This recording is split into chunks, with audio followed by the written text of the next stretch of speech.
No a teraz vám ukážem niečo, čo ste možno ešte nevideli.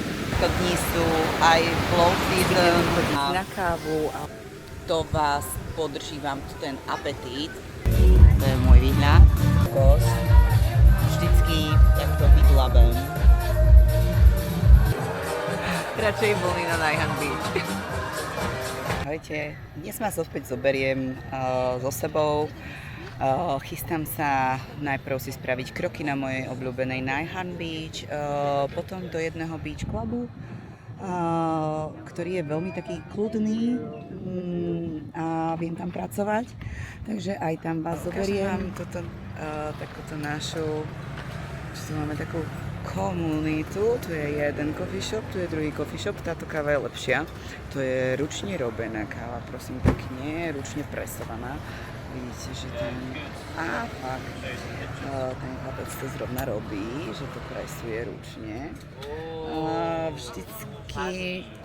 Vždycky, keď sem prídem, tak už vedia, že chcem medium flat white a už im len podám peniaze a keď tu náhodou riešim niečo iné, ako napríklad som si objednala tento juice dneska, to idem skúšať prvýkrát, je to juice z čerstvých pomarančov, alebo si kupujem ovocie, tak oni mi tú kávu zavesia na môj bike a proste to nevysvetlím asi, tento pocit, to sa vám na Slovensku asi nestane. Tuto pani predáva koláčiky, ručne to má. Takže aj takéto dni sú aj flow season, pár pršalo, teda asi 2. Včera už bolo krajšie a dneska je úplne nádherné. Nie tak zdravé ako voda je kryštálovo čistá, tekisová, nádherná. Takže určite sa nebojte do Thajska pricestovať aj v low season. Myslím si, že aj tak je to určite lepšie ako na Slovensku, pretože na Slovensku buď máte horúčavy, čo boli teraz strašné, máme, ja tam idem za chvíľku, alebo je tam proste zima. Tu tá teplota, už som to spomínala, sa drží stále okolo tej 30-ky, či je deň, či je noc, či prší, či nech sa deje čokoľvek, stále je tá teplota rovnaká. Takže je to príjemné, tá teplota je príjemná. Áno, keď ste niekde v meste, trebárs a že svieti to slnko, že práží, tak je dosť teplo, ale stále je to viacej znesiteľné ako podľa mňa u nás, lebo každý sa mi čudoval, prečo chodím do Thajska cez rainy season. Ono to fakt nie je také strašné. Sú dni, kedy prší, ale tých celodenných dažďov je fakt málo, aspoň teda čo som ja zažila, že vždycky je skôr že sprchne a potom je zase fajn. Sú dni, kedy je že zamračené,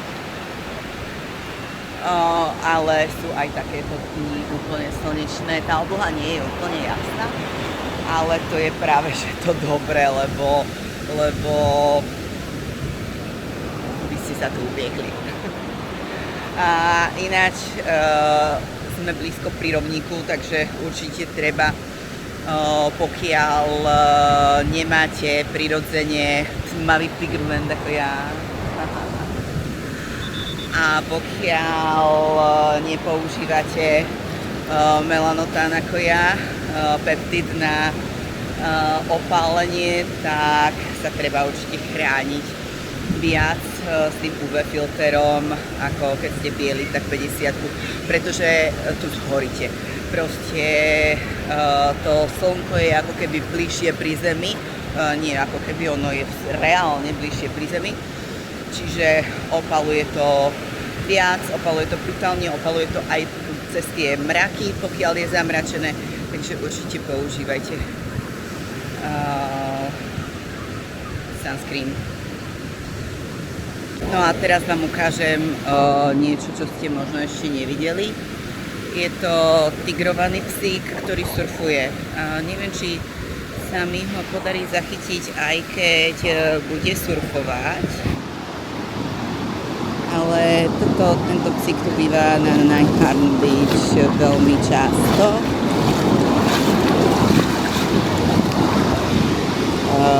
Je to pravdepodobne nafarbené, to čo má, škoda, že má tričko, ale on normálne surfuje. Reálne tento surf je preňho a on reálne akože vie na tom surfovať.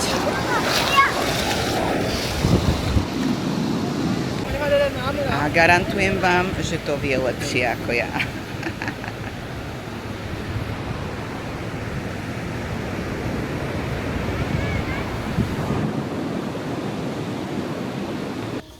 A teraz vás zoberiem na jedno moje veľmi obľúbené miesto. Je to reštaurácia, kaviareň s nádherným výhľadom, nádhernou záhradou.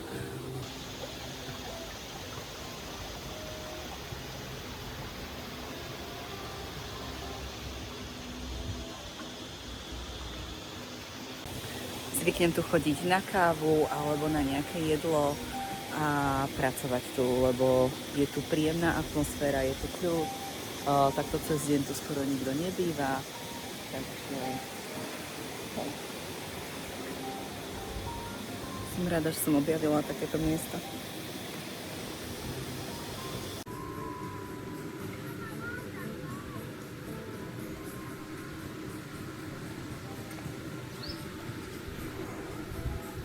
Ja som si dala takéto raňajky. Už je síce po 12:00, ale bolo to také najsympatickejšie, čo mi bolo v jedálničku, že som mala na to chuť, no tak si dám na raňajky toast s avokádom a s lososom. Ináč majú tu vynikajúcu kávu. Keby ste chceli zoznam najlepších kaviarní alebo najchutnejšej kávy na Phukete, tak určite mi napíšte do komentu, lebo ja som na to úplne zaťažená, na dobrú kávu. Špeciálne flat white, ja pijem flat white, pokiaľ môžem.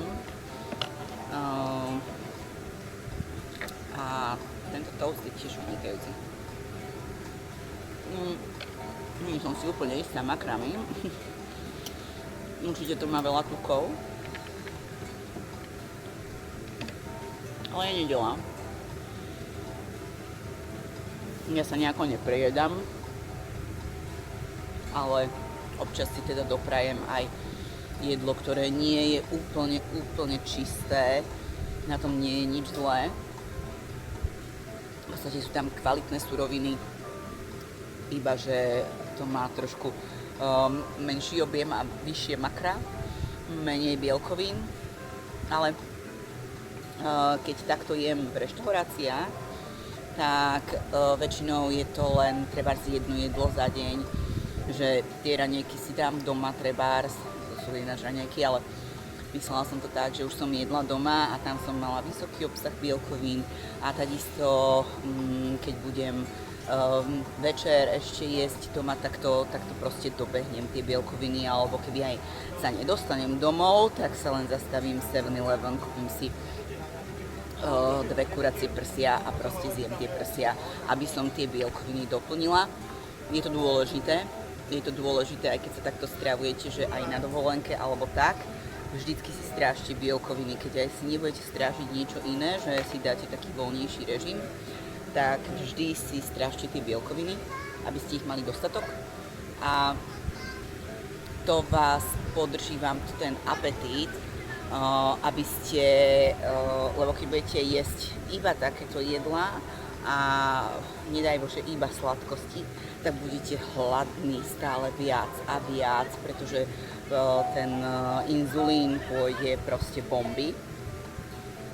Ale pokiaľ ten inzulín ukľudníte výživným jedlom, teda plným proteínov a po prípade teda zdravými tukmi, tak nebudete mať chute na také, že jesť každú hodinu niečo sladké. Neskončíte tak proste. Čiže nepotrebujete robiť viac alebo pracovať ťažšie, work harder, som myslela, ale potrebujete pracovať smarter. Tak ja som sa presunula na moje ďalšie obľúbené miesto. Je to Selina Beach Club. Vyzerá to asi takto. To je môj výhľad. Je to hneď na pláži.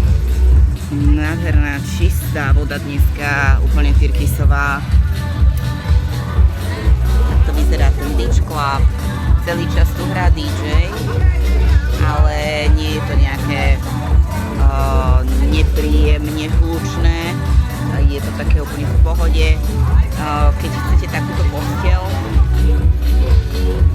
chcete ležať na takejto posteli, tak na celý deň to vychádza 800 batov, čo je nejakých 20 eur cca.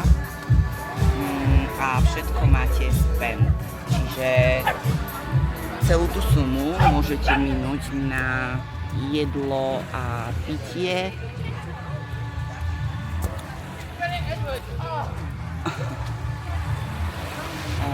Býva tu väčšinou málo ľudí.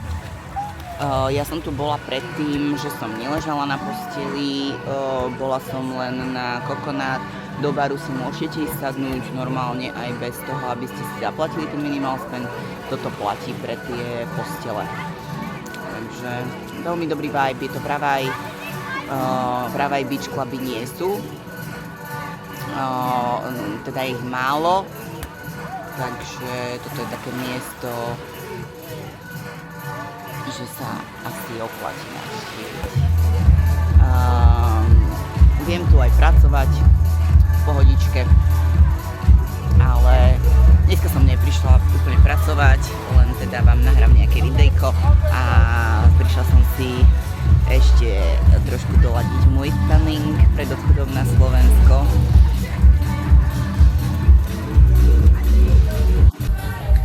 Ináč ja ten kokos vždycky takto vydlabem